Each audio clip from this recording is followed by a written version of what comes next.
உன் கன்னிவெடிகள் யாவும் என் பாதங்களை பதம் பார்க்கலாம்.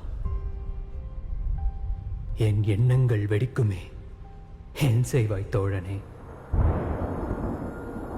நட்பென்று நம்பிதான் நானும் பணிந்தேன்.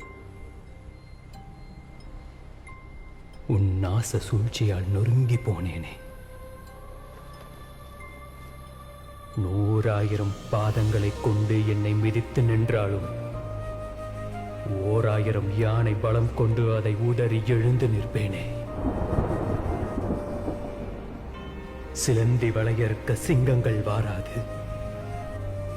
சூரியனை சிறைபிடிக்க இரும்பு கதவு போதாது.